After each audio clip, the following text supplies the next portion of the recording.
اقوام متحدہ نے بانی پی ٹی آئی کی حراست بین الاقوامی قوانین کے خلاف ورزی قرار دے دی۔ انسانی حقوق ورکنگ گروپ کا سابق وزیر اعظم کی فوری رہائی اور عالمی قوانین کے مطابق معاوضہ ادا کرنے کا مطالبہ سامنے آیا ہے۔ بانی پی ٹی آئی کی قانونی پریشانیاں ان کے اور پارٹی کے خلاف جبر و زیادتی کی مہم کا حصہ قرار دیتی۔ رپورٹ میں دعویٰ کیا گیا ہے کہ الیکشن میں بڑے پیمانے پر فراڈ ہوا اور درجنوں پارلیمانی نشستیں چوری کی گئیں۔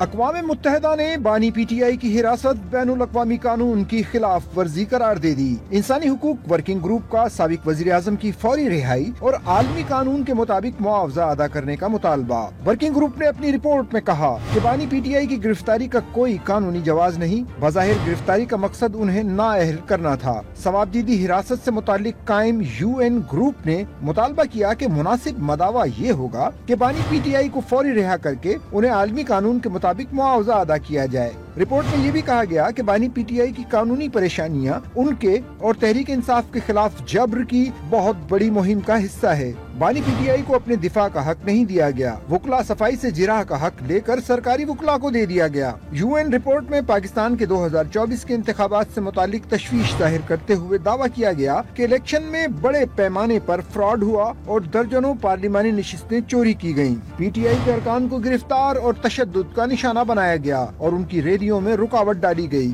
سابق وزیر مملکت زلفی بخاری کی لا فرم کی جانب سے بانی پی ٹی آئی کی گرفتاری کے خلاف اقوام متحدہ میں پٹیشن دائر کی گئی تھی۔